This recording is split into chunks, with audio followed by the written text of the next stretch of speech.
Olá, bom dia. Hoje é terça-feira, dia 26 de janeiro. Você vai ver no Jornal Toda Hora que, além do Amazonas, outros estados da região norte precisaram aumentar as restrições para conter a pandemia de Covid-19. E a Justiça autorizou a abertura de um inquérito sobre a atuação do ministro da Saúde, Eduardo Pazuello. A gente vai mostrar ainda que a vacina criada pela Moderna protege contra as novas variantes da Covid. A China autorizou a exportação de insumos para a fabricação da vacina Coronavac no Brasil. A notícia da chegada nos próximos dias de 5.400 litros de insumos importados da China foi feita pelo presidente Jair Bolsonaro em uma publicação nas redes sociais. O presidente aproveitou a ocasião para agradecer a sensibilidade do governo chinês. De acordo com o Instituto Butantan, parceiro da chinesa Sinovac na Coronavac, cerca de 8,5 milhões de doses do imunizante poderão ser produzidas. Bolsonaro indicou ainda que a liberação da matéria-prima para a vacina AstraZeneca Oxford, desenvolvida em parceria com a Fundação Fiocruz, está sendo acelerada. O ministro da Saúde, Eduardo Pazuello, foi mais uma vez a Manaus para acompanhar as medidas de enfrentamento à pandemia no Amazonas. Ontem, estados vizinhos intensificaram as medidas restritivas. Em Rondônia, os pacientes começaram a ser transferidos após as vagas em UTI esgotarem. No Amazonas, continua o caos no sistema de saúde. Todos os hospitais estão expulsando 28, todo coroado, tudinho. E para tentar reduzir os números da Covid no estado, está em vigor o toque de recolher para todos que não são trabalhadores dos serviços essenciais. Na zona oeste da capital de Manaus, perto do centro da cidade, ruas praticamente vazias em plena segunda-feira. O decreto do toque de recolher foi publicado no Diário Oficial do Estado nesta segunda-feira e determina a restrição da circulação de pessoas em espaços e vias públicas em todos os municípios do estado até o fim do mês, durante as 24 horas do dia. Esta empreendedora tem se cuidado como pode, evita sair de casa e reorganizou toda a rotina para fugir do vírus. Para ela, o toque de recolher não será novidade. Isso passamos ano passado também, então eu já tenho uma noção de como a gente pode estar se adaptando. Hoje eu estou usando muito online, as redes sociais para trabalhar. Os materiais online vão estar me ajudando bastante também para encarar esse novo desafio esse ano aqui em Manaus. Já fiz as compras da semana, a geladeira já está abastecida para exatamente não ficar tendo que sair frequentemente, para evitar qualquer contato. Segundo o governo do Amazonas, a taxa de ocupação dos leitos de UTI atualmente está em 96,64%. Parte do socorro do governo federal chegou no fim de semana em um comboio de carretas carregadas com 160 mil metros cúbicos de oxigênio. Mas partidos políticos consideram que o ministro da Saúde tem sido omisso na crise que acontece no Amazonas. Por isso, a Procuradoria-Geral da República pediu que o Supremo Tribunal Federal abra um inquérito para investigar a conduta de Pazuello. No mesmo dia, o ministro da Saúde viajou pela segunda vez só este mês até a capital Manauara para acompanhar as medidas de enfrentamento à Covid no estado. Nesta segunda-feira, em reunião com o Comitê de Crise, Pazuello disse que o Ministério da Saúde vai aumentar o número de voos para a remoção de pacientes. Antes de embarcar para Manaus, Pazuello falou que a prioridade na distribuição das vacinas é do Amazonas, devido à gravidade da pandemia no estado. Damos prioridade neste momento para o estado do Amazonas, somente sua capital, Manaus, que vive hoje uma situação realmente mais crítica no nosso país. E essa prioridade fica evidente a partir de um acordo com os governadores, onde 5% dessa primeira carga ela vai ser destinada aonde está maior o risco do país, que é em Manaus. O Amazonas possui atualmente a maior taxa de transmissão do país, 1,3, o que significa que 100 pessoas infectadas transmitem para 130, segundo informou o governo do estado. Para evitar o avanço da doença na região norte, medidas restritivas estão sendo adotadas em vários estados. Em Roraima, a restrição é nas estradas. Considerando o avanço da Covid no vizinho Amazonas, o governador Antônio Denário proibiu nesta segunda-feira viagens interestaduais e intermunicipais no transporte coletivo ou carros de aplicativo. Também recomendamos a todas as prefeituras do interior que editassem um decreto regulamentando o horário de funcionamento das empresas, principalmente as empresas que trabalham no período noturno, e limitassem a proibição de 21 horas até 6 horas da manhã. No Pará, o governo também estuda reforçar as medidas restritivas. O governador do estado, Helder Barbalho, começou a semana se reunindo com secretários de saúde e prefeitos para discutir como enfrentar o aumento de novos casos na região. No Acre, segundo a Secretaria de Saúde, o estado tem a segunda maior taxa de redução de casos no Brasil e fica em primeiro lugar considerando os estados da região norte. Mesmo assim, o governo aumentou as medidas restritivas para serviços não essenciais e decretou toque de recolher das 10 da noite às 6 da manhã. No estado vizinho, Rondônia, as unidades de terapia intensiva lotaram. A prefeitura da capital, Porto Velho, considera que a segunda onda está sendo pior que a primeira, pois no pico da pandemia entre maio e junho, o município conseguiu lidar melhor com a situação, mas agora o sistema de saúde está colapsando. Como resposta, pacientes começaram a ser transferidos. Em nota, o governo do estado informou que o Ministério da Saúde disponibilizou 2 aeronaves com capacidade de transporte de 15 pacientes em cada e que os transferidos serão levados a Porto Alegre e Curitiba. O governo de Rondônia informou ainda que o Ministério da Saúde busca mais vagas em UTI em outros estados para transferir pacientes mais graves para outros locais. O ministro do Supremo Tribunal Federal, Ricardo Lewandowski, autorizou a abertura de inquérito para investigar o ministro da Saúde, Eduardo Pazuello, na condução da crise de saúde no estado do Amazonas. Pazuello passou a ser, então, formalmente investigado no STF por suposta omissão. Um assessor técnico da Casa Civil do estado do Amazonas, imunizado com a primeira dose da vacina Coronavac, foi exonerado do cargo. Segundo o governo, ele recebeu a vacina de forma indevida por não pertencer ao grupo prioritário. A diretora do Hospital e Pronto-Socorro da Criança, que teria incluído o nome do servidor na lista, também perdeu o emprego. As denúncias de pessoas furando a fila na prioridade da vacinação são apuradas pelo Ministério Público e pelo Tribunal de Contas. E a Prefeitura de Manaus agora divulga os nomes e cargos de quem recebeu a vacina. O Brasil registrou mais de 26 mil novos casos de Covid em 24 horas. Já a curva da média de mortes pela doença voltou ao patamar de setembro. O Brasil registrou mais 627 mortes por coronavírus em 24 horas. E o total de vítimas chega a 217.664. Também foram confirmados mais 26.816 novos infectados pela doença de um dia para o outro. Com isso, o número de casos passa de 8.871.000 diagnósticos. A média móvel de mortes nos últimos 7 dias no Brasil foi de 1.052 óbitos a cada 24 horas. Esse é o mesmo patamar em que o Brasil estava em 29 de setembro. Já a média móvel de casos está acima de 50 mil desde 9 de janeiro. Dessa vez, foi de 51.375 novos infectados por dia. E na luta contra a pandemia, a campanha de vacinação no país já imunizou 732.620 pessoas contra a Covid-19. Agora vamos verificar a evolução da doença por estados. Podemos notar que as altas continuam em 5 deles: Amazonas, Goiás, Mato Grosso, Minas Gerais e Roraima. Outras 19 unidades da federação não tiveram muita variação no número de mortes. Estão em estabilidade: Acre, Alagoas, Bahia, Ceará, Distrito Federal, Espírito Santo, Maranhão, Mato Grosso do Sul, Pará, Paraíba, Pernambuco, Piauí, Rio de Janeiro, Rio Grande do Norte, Rondônia, Santa Catarina, São Paulo, Sergipe e Tocantins. Em queda dessa vez estão apenas 3 estados: Amapá, Paraná e Rio Grande do Sul.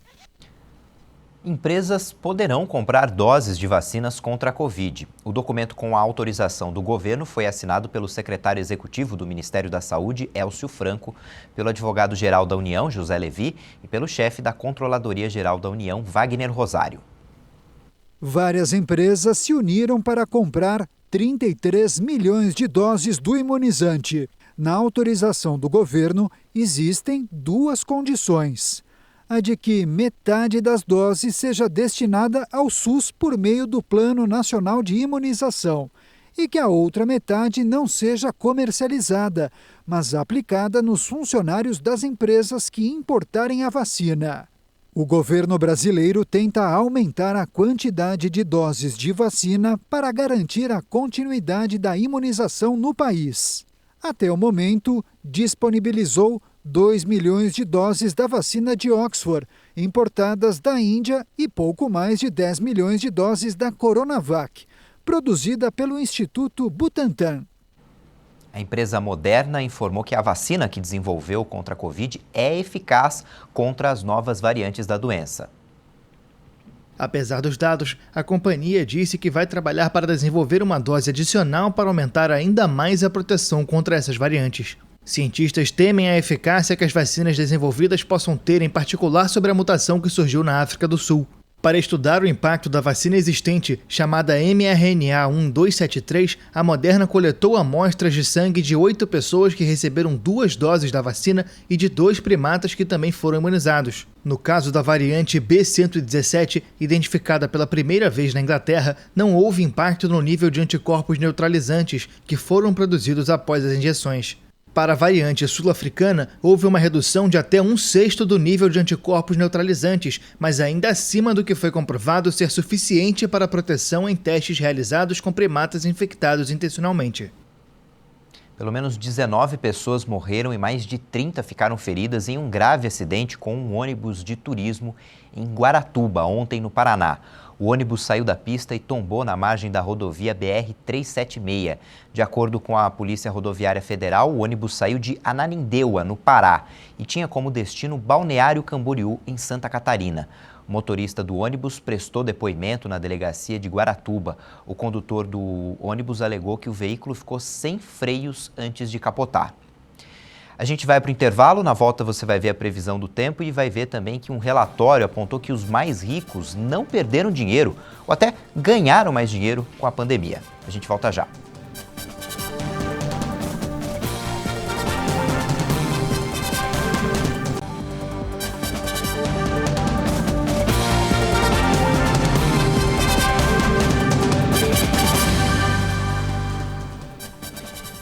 A gente está de volta às 8h49 no horário de Brasília e em vários estados do país as pancadas de chuva entre a tarde e a noite continuam. Vamos conferir como é que fica o tempo, vamos ver a previsão do tempo para essa terça-feira em todo o Brasil. A terça-feira será de poucas mudanças no tempo sobre o país. As pancadas de chuva ainda vão acontecer a qualquer hora em algumas áreas das regiões Sul, Norte e Nordeste. As pancadas serão frequentes com risco de alguns temporais no oeste do estado do Rio Grande do Sul, no centro-oeste do Pará, na região de Manaus, no norte do Amapá e também sobre a capital São Luís. Em grande parte das outras áreas do país, inclusive nos estados do Paraná, Santa Catarina, São Paulo e nas 4 capitais do Centro-Oeste, o dia promete ser típico de verão com muito sol, calor e chuva isolada apenas entre a tarde e a noite. O tempo fica firme e sem chuva na maioria das áreas do Rio de Janeiro, inclusive na capital, em Belo Horizonte, no interior de Minas e também sobre a capital Vitória. Também não há previsão para chuva em várias áreas do interior do Nordeste, mas entre as capitais Salvador e Natal e também sobre Fortaleza, o dia começa com sol e pode chover rápido entre a tarde e a noite. A mínima prevista em São Paulo é de 20 graus e de 23 graus na região de Salvador. Máxima de 34 graus em Cuiabá, faz 32 graus na capital paulista e a máxima chega a 37 graus no Rio de Janeiro.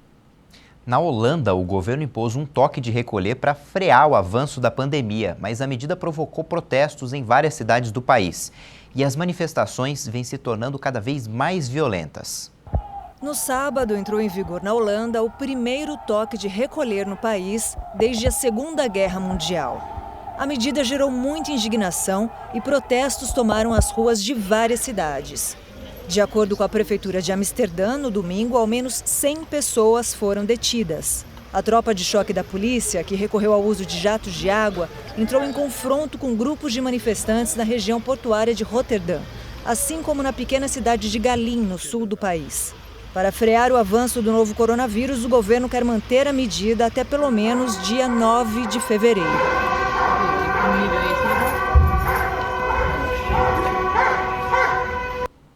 Brasil arrecadou menos de R$1,5 trilhão de reais no ano passado, quase 7% menos do que no ano anterior.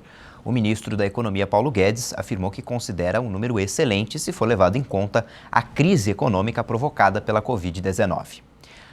A ONG Oxfam afirma que as grandes fortunas do mundo saíram da pandemia ilesas, ou até maiores. No relatório anual sobre desigualdades, a ONG disse que em apenas 9 meses, as 1.000 maiores fortunas do mundo já haviam recuperado as perdas econômicas causadas pela pandemia. Ao mesmo tempo, os mais pobres precisariam de mais de 10 anos para se recuperar dos impactos econômicos da crise. A ONG também cita o Brasil como exemplo, onde negros têm 40% mais chances de morrer de Covid-19 do que brancos. O relatório anual da Oxfam foi publicado por ocasião do início do Fórum Econômico Mundial, que acontece virtualmente neste ano e não em Davos, na Suíça, como de costume. Em escala global, bilionários viram as fortunas aumentarem em um volume total de 3,9 trilhões de dólares entre 18 de março e 31 de dezembro. A ONG se baseia principalmente em dados da Forbes e do banco Credit Suisse. Estados Unidos, China e França registraram os avanços mais significativos. No país europeu, por exemplo, bilionários, entre eles Bernard Arnault, a terceira maior fortuna do mundo, ganharam cerca de 213 bilhões de dólares no período. Diante do aumento das desigualdades, a Oxfam apoia as propostas dos economistas Thomas Piketty e Gabriel Zucman em favor de um aumento de impostos para os mais ricos. Vou te falar agora de uma crise política na Itália. O primeiro-ministro italiano Giuseppe Conte deve renunciar hoje para tentar obter uma nova maioria e assim formar um novo governo. A decisão foi tomada depois da deserção de um membro do partido de sua coalizão. Conte espera obter um mandato do presidente Sergio Mattarella para tentar formar um novo governo. A crise política foi desencadeada pelo ex-primeiro-ministro Matteo Renzi, que retirou seu pequeno partido Itália Viva da coalizão no poder após semanas de críticas à gestão da crise sanitária. Conte sobreviveu a um voto de confiança parlamentar na semana passada, mas não conseguiu assegurar uma maioria no Senado, deixando seu governo severamente debilitado. Desde então, conduziu negociações tensas e sem resultado com a esperança de conseguir a mobilização de parlamentares independentes ou dissidentes. Colocado contra a parede, Conte não teve opção além de voltar a pôr em jogo seu mandato com a esperança de conservar a confiança do presidente. Um importante estudo realizado no Canadá afirma que a colchicina, um anti-inflamatório de baixo custo, reduz o risco de complicações e mortes causadas pela Covid-19. Apelidado de Colcorona, o ensaio foi realizado com mais de 4.000 pacientes no Canadá, Estados Unidos, Europa e América do Sul desde março de 2020.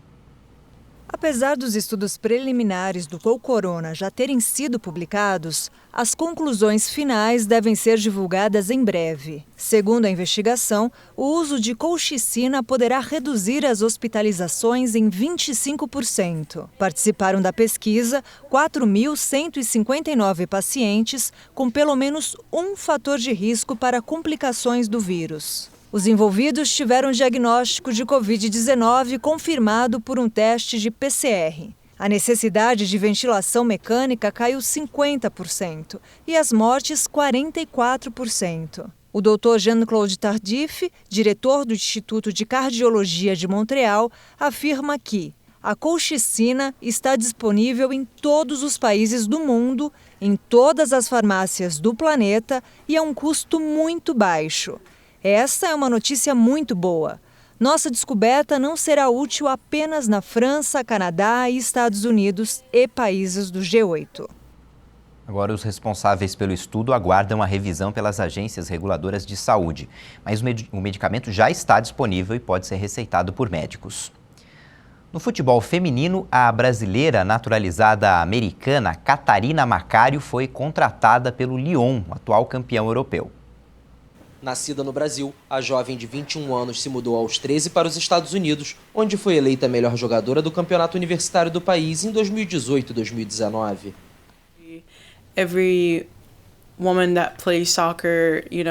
Toda mulher que joga futebol se esforça para jogar pelo Lyon, porque é o melhor time, o melhor clube do mundo. Quando entraram em contato comigo, eu não podia acreditar. O fato de estar aqui me faz muito feliz. Pela equipe de Stanford, Catarina marcou 63 gols em 68 jogos e deu 47 assistências. Naturalizada norte-americana, a atleta já estreou pela seleção dos Estados Unidos e marcou um gol na recente vitória sobre a Colômbia. O treinador Jean-Luc Vasser se mostrou animado com o reforço. Ela tem o lado americano, em termos de intensidade, compromisso e até certo ponto físico. Mas tem também o lado brasileiro, com criatividade e delicadeza. Espero que vejamos essas características extraordinárias em breve. Et des côtés un peu fabuleux, exceptionnels. J'espère qu'on le verra très rapidement. Catarina vai usar a camisa número 13 no Lyon e deve fazer parte da equipe americana nos Jogos Olímpicos de Tóquio. E no futebol masculino, ontem um jogo encerrou a 30ª rodada do Campeonato Brasileiro. O Red Bull Bragantino venceu o Corinthians por 2-0 jogando na Neoquímica Arena, em São Paulo. Destaque para o Claudinho, camisa 10 do Bragantino, foi autor de um gol na partida e assim se tornou o artilheiro do Campeonato Brasileiro com 16 gols ao lado do Thiago Galhardo do Internacional. Com a vitória, o Bragantino chegou a 44 pontos, está na 11ª posição e o Corinthians, logo na frente, é o 10º colocado com 45. As equipes seguem sonhando com uma vaga na Libertadores da América. O Jornal Toda Hora edição manhã fica por aqui. Às 10 da manhã tem outras informações com a Daniela Parisi. Na internet você pode rever nossas reportagens no YouTube. Tchau, bom dia.